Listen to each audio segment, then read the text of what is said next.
A lot of damage coming out from Action Style, but again, very well represented, just like we saw at the PMWI main event. Alpha 7 again dominating. They are on top of the leaderboard in terms of placement and the points they've gathered, but they're not leading due to the fact that S2G has gotten that many wins already. That is quite impressive. Yeah, and I mean, and to be fair, with Alpha 7, most of that money that they're currently got is from the rewards matches in Vikendi. That was a lot that they were able to gather. And guess what? This is going to be an interesting one too, because Nate Elims is going to count towards special eliminations. And we did see some players there, longest elimination. You see Ray C there from S2G, 290, not bad at all.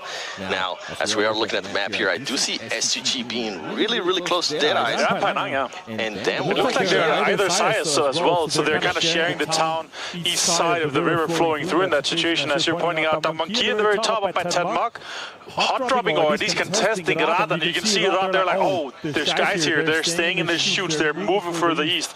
They don't want to fight that easily. There's a knock, as you point out there, 7 though.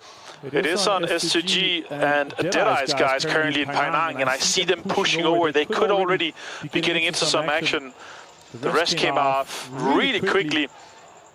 Here we have a glider shoot, of course, thanks to Soon Xperia, their official smartphone partner here for the PMWI main event and the after party here at Gamers 8 in Riyadh. Quick looting coming on in this situation. Back to the map, and the circle's gonna pop. It's gonna be a very completely easy one. Yeah, a lot of the circle is already in the first two circles here on Sanak, and then that's where they start spicing it up. Oh, here we go. Deadeyes guys and S2G. I see a DPS in the hand on Amti.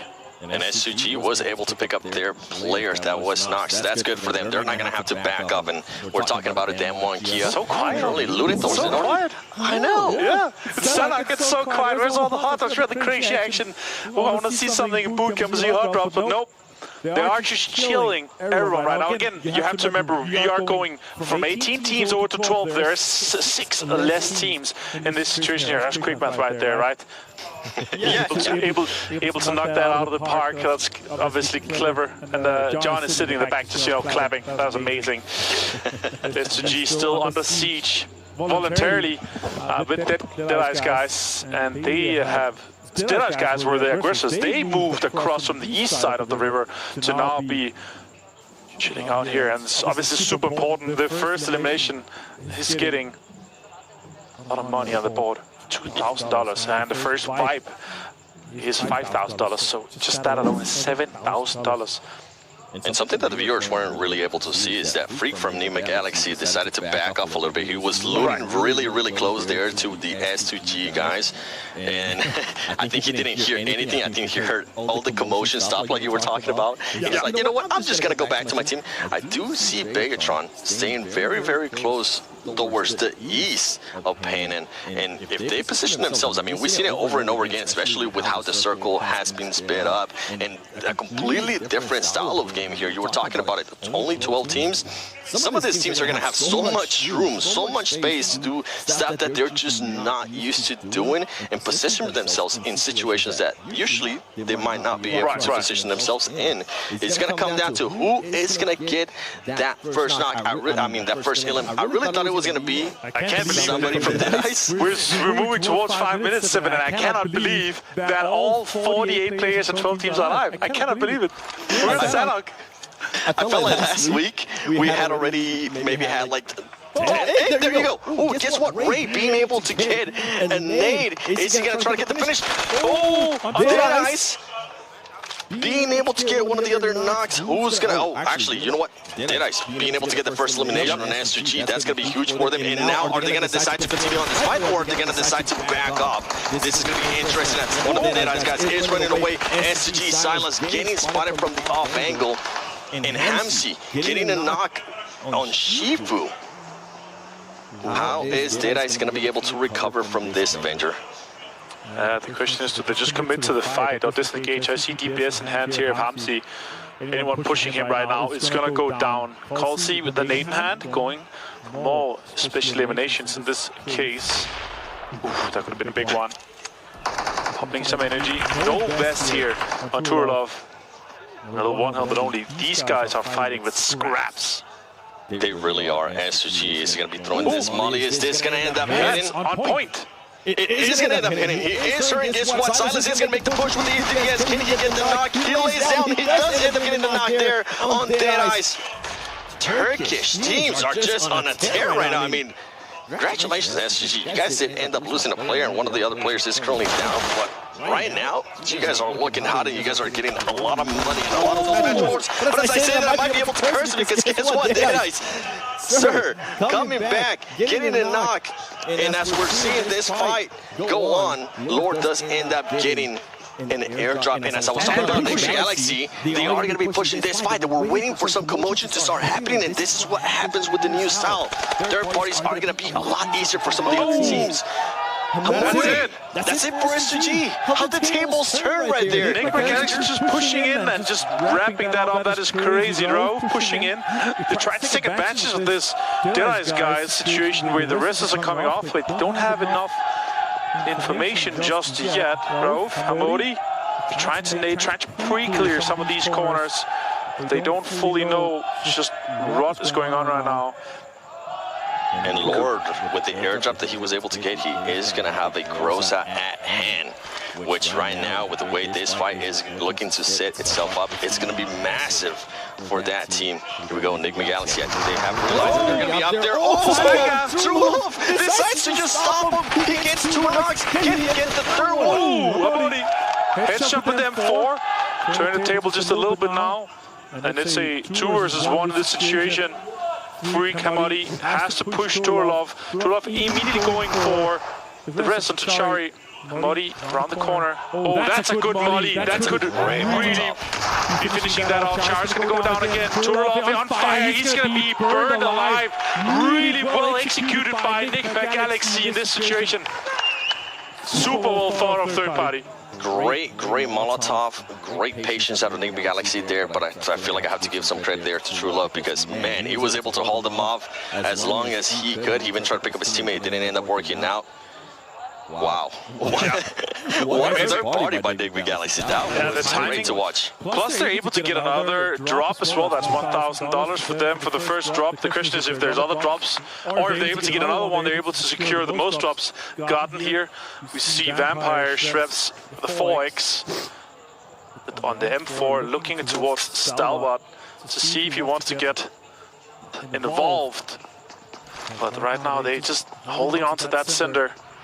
And as we're seeing all these teams here inside the circle, guess what? There is one team currently that's not inside the circle. It's going to be a Rod. They're currently just looting by Camp Bravo, working very, very slowly towards that circle. And right now, we might end up seeing some of the fight here between Team Falcons and Alpha 7. Some of the players are very close. And as I said, that Revo is going to be able to spot one player from Team Falcons. He stops him from throwing the grenade, and he's going to decide to back up a little bit more, try to possibly get an angle on him. He is also going to end up throwing a nade. They're going for that special elimination rewards in the match. And Powerful decides to back off as well, waiting for his team, Martin. Yeah, for sure. And this is exactly the one, right? We're looking at. They're able to close this one off. Falcons, this other high ground with Powerful kind of pushing uphill. You could gather some of this information. Revo with a nade in hand is just waiting for that. That could be a good directional nade towards Powerful. Does not connect. No, it was probably too far. Powerful, 3 helmet, 3 backpack. Did he see Mafioso on that moving on that rock? Mafioso has a super amount of information. Powerful right now, he does. And he is obviously relaying this information to everyone else. Revo calling up towards his high ground tower. Clearly on the other side, they could have him in a pinch situation. Powerful with some damage towards him. Mafioso connecting a good amount of it. He's going to get knocked as well by Revo. Mafioso playing very aggressive, didn't he end up working out for his team? And guess what? Revo goes back to his sniper tower now. Revo went from being on the defensive to back to the offensive. You know where Team Falcons is at. Is Alpha 7 gonna be willing to take this fight? Or they're gonna decide to push that, because we know how aggressive they are currently playing. One player that is currently missing there is Carrillo, and Carrillo might actually be able to wrap around Falcon. And guess what? With that knock right there, this is going to be a full push by Alpha 7. You can see it from this team. And as I say that, Carrillo was getting that angle on the team. And this is looking great right now for Alpha 7, Martin. Yeah, exactly. With that knock right there, that's a go signal. That's where you relocate, because you know you're going to have two guys down. Damar is trying to defend that push. He's going to take down Mafioso. Super well played by Damar. Revolt's close. He's taking some damage, but Never Alone has a DPS in hand. And as they were able to just make that push, they took a little bit too long because Team Falcons was able to pick up their player, and Damar positioning himself perfectly there to just stop that. And guess what? Yusuf gets a knock with the grenade on Carrillo. That's going to be a huge knock. And here comes another nade. Can he get another nade? He's not, but he does get some damage on him. Team Falcons starts going the offensive. Here comes another nade. He gets some damage as well. Damar knows exactly where Revo is at. They're just waiting for him. They do end up finishing their Mafioso. And they also knock Mythic. Now it's a numbers game. Falcon is going to go for it. Oh, I thought he was going to make the jump. Just go for it. Just do it. He is going to do it. Can he get the knock? Can he get the aim? He misses some shots. Ultimately, though, one of the other teammates, Never Alone, does end up getting that finish. Alpha 7, it looked great for them, and then it absolutely backfired. I think they took a little bit too long. They didn't have any vehicles to actually make that push.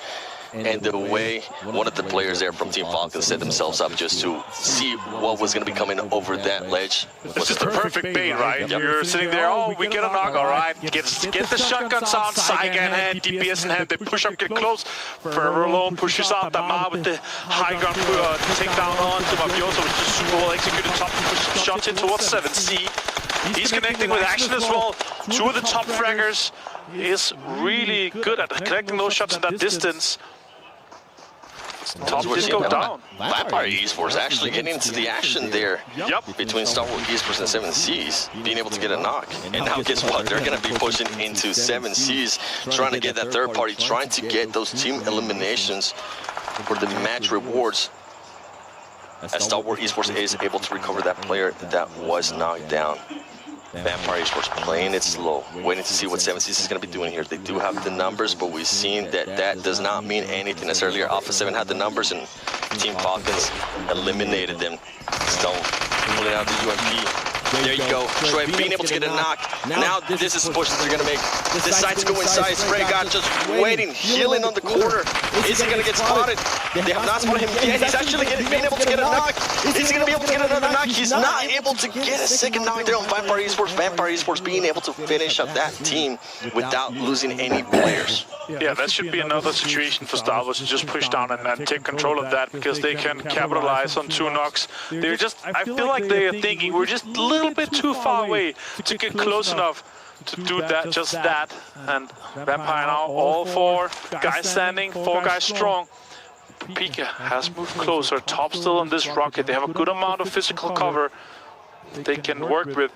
They could be holding them out in this situation here. They are the guys closer to the circle. Better high ground control. More shots are coming in. Ravenclaw taking damage from action. Oh my god, pre-firing that smoke is just crazy. So much damage onto the Vampire guys. Actually with the 3 helmet and 3 vest. Stalvat looking so strong from this terrain. Star Wars Esports being able to get all the angles to where they're positioned right now.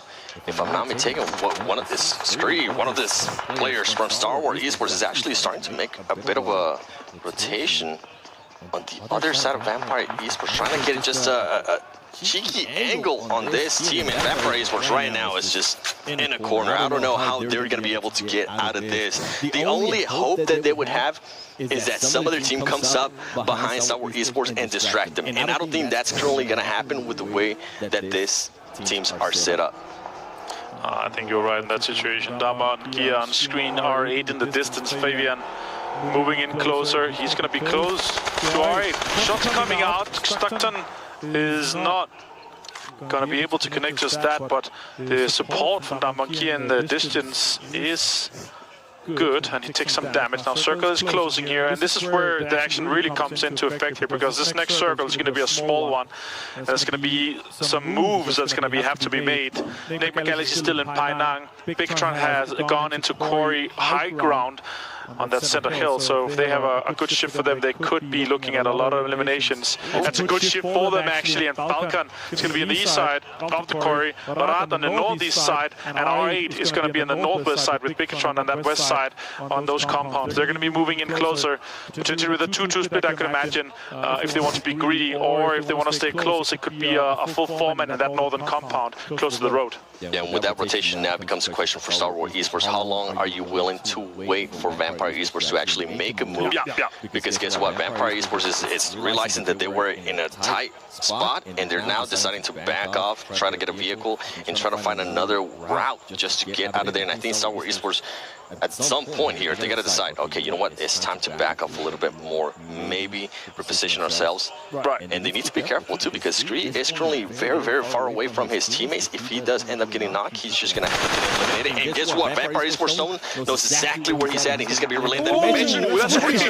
That is a headshot. It backs him up, and this might be the opening that Vampire Esports needs. Yeah, exactly. That was the angle that they didn't want them to cover. And Scry cannot go down from that angle. He is far away from his teammates. He has to heal up. He has to get fully healed. Otherwise, we know for sure that he could be going down, and he would be lost. They're not going to go for him when he's that far away from the current circle. Stalwart looks to be disengaging from this fight here, 7, and focusing and prioritizing on getting some better terrain inside the circle, which I actually like. Focus a little bit more on the placement points for this situation. Only 1 elimination on them so far, but they are 4 guys strong, and they could control that western side, considering Bigotron have the center right now. Obviously, they don't have that information, but there's some pretty good terrain that they could take. There's some compounds available, and Pika is already super out far, getting that information on that T-Road section compound that is quite strong inside the new circle. And ultimately, I mean, Vampire Esports, if for some reason Star Wars Esports was going to end up staying there, Vampire Esports was able to find a way to rotate out of there. You can see them right there on the vehicles, making a long push. But what I'm going to be seeing now is they might end up running into Enigma Galaxy, because they're both of those teams are really making the exact same rotation. And with Star Wars Esports, I think the main reason why they decided to back up, they were on top of that hill south of boot camp for a very long time. And I think they might have been able to hear some of the shots from the earlier fights that we saw from Enigma Galaxy being able to third party. So they might have that in the back of their head. They might be thinking, you know what, we don't really want to get trapped here. This is a fight that we're willing to just give up to get into the circle. And right now, I think they're starting to realize that was the best choice for them. Yeah, exactly. With just 8 teams left, still 31 players remaining in this case. A lot of teams standing 4 guys strong. Everyone except for Falcons has 4 members strong currently, so you can definitely tell the shift of focus is going over to that placement heavy focus, or the chicken dinner focus, with that $10,000 in the line for every single win that you're able to get here. High ground above the cave, we'll get into the cave, and now we're going to be looking at the map. The next circle is going to pop, and it's going to be an important one. It's going to be smaller shifts for this one. In that case, some teams might have to traverse across a lot of terrain, maybe with potentially without any information here, because there is a lot of high ground and a lot of low grounds, plus the compounds currently around Quarry can really facilitate and accommodate a lot of players, especially towards the eastern side. You can see currently Arada over there, Falcon. It's going to go west, so Bigotron with a huge advantage. They have a big question to ask themselves: what compound do we stay in currently? And I'm expecting it to be the center one. It is kind of hard to hold because you have all these big walls around it, and also it's hard to get a lot of eliminations from it. So the question is, do they focus fully on the win here, or do they try to gatekeep some of the teams that are going to be pushing in from the east side or through the quarry? It's kind of hard to hold the quarry because it has a lot of deep divots and kind of canyons that are working in through with a lot of cover, so they could potentially be losing out on the players. But let's see what Damankia and R8 is going to be up to here. They're going to be fighting 2 teams for just 1 position available right now. As R8 is currently being able to spot there, Damankia, and I love what you were saying there in regards to Bigotron, and I'm glad that all of the players now decided to get a little bit closer, and they are deciding on which compound they're going to be holding. Guess what? Falcons. I can't be able to spot that and trying to get some shots on them. Trying to go for the longest hill. Can he actually get that? That is crazy. that is far away. We are talking at least 250 meters away there, potentially even further. Could be above the 300 meters that is currently the longest.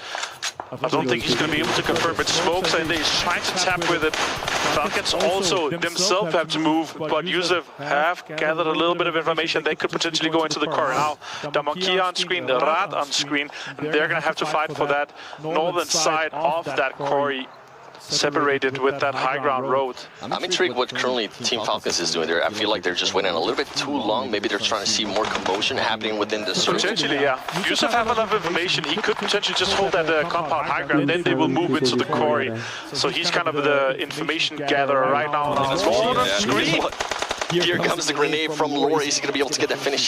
They do end up getting a finish there from Vampire. The Vampire Sport starts backing off. I don't think they want to have this fight right now, as you do see Stoney making a push towards the circle, and the Vampire Sport players are going to end up following. Nick Galaxy does decide to back off as well, and as we're talking about what Team Falcons is going to do, guess what? Never Alone decides just to make a crazy push there into Quarry with the information that Yusuf was able to relay, and Damar is looking to make that exact same push towards that quarry. Here you go, Never Alone. He's going to be very, very close to Bigatron, and you mentioned earlier which compound is Bigatron going to be able to hold? Not holding anything right now. They're holding that kind of high ground with that rock just outside that compound. And that's kind of interesting, because if you have somebody that just does a smash and grab on the compound from the north side with R8 and Damonkia, potentially they have a car that could do it, but obviously they don't have a lot of information. We're going to see the next circle. They're trying to survive, and then they're going to make a decision what's going to happen. But I'm definitely seeing an R8 and Damonkia fight revolving. Oh my god, they get a northern hard shift. That's going to be important. That's going to be a fight for terrain here for Damonkia and R87. Yeah, this could be a very, very big fight. Nobody's going to be near them for whoever's team. Is he able to get a knock? He's not able to get the knock. Fabian, he's going to try to go for it again. Can he get the knock? He's very, he doesn't. Oh, he doesn't. He doesn't end up getting the knock with the car, but guess what? Oh, does end up getting knocked. Damn one Kia. So trying to make that push. They decide to get off the vehicles. They don't want to go for that special heal him. And now they're making a push. This is a great push here for them one Kia. You mentioned it. This is a great position for the team that's going to end up winning, and Damwon Kia definitely wants this. They already have one chicken dinner today, and I'm pretty sure they're going to be looking to add another one. 10K, being able to get, no, he doesn't get any knocks. He gets backed off there from Fabian, and Fabian is just going to keep on making that push. He's going to end up getting the Illim, that DBS. I love this from Damwon Kia. It doesn't matter what stage of the map we're on, they still have at least one player with the DBS for some close range. Vampire Esports do have some players not. Prestige currently being able to just sneak himself away from that fight, but ultimately Damwon Kia controlling that north point and also controlling the high ground for this circle. And staying 4 guys alive in a push towards R8 is just so impressive. I expected them to go down with at least 1 or 2 guys. Soxy finds Freak, Lord goes down to Forever Alone. And now Bigatron are making a little bit of a mess here towards that south side. They are taking to have a lot of control. Look at that. More pushes is coming in. Stalwart under a lot of fire. Nades are coming in as well. Being really aggressive here, getting those eliminations, and he's very, very far away from his current team. And guess what? Damwon Kia is going to be very happy because the circle just shifted, and it shifted to them, and they're currently the only team that's inside the new circle. Oh my god, that high ground as well. And now they're shooting over Party as well. Esports.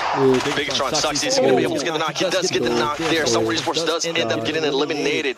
Bigatron, the twins. Oh! He eliminates Nightmare Galaxy as well. Bigatron currently looking good with his eliminations, but they need to hurry up and pick up those players. It's going to be fast in that situation there. Also, otherwise they're going to lose Misery, and they need every single member they can have if they want to control that next circle. At least have a chance. 2 northern shift in that situation is just so rough, especially with Damwon Kia 4 guys trying on that high ground. That is going to be a rough push for them. Juni pushing, or at least standing high ground here, putting some shots into Rad and Falcons. Guys are still outside the show. That's a good amount of shots from Juni. Munira is gone down from Rad. with the high ground right here. Then he's going to be able to get another knock. He does get the other knock, and he's going to go for the finishes.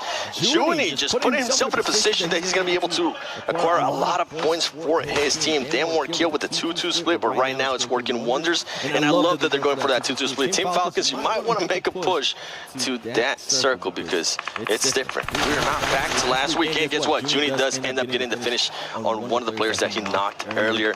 Bigatron Esports now trying to climb this mountain.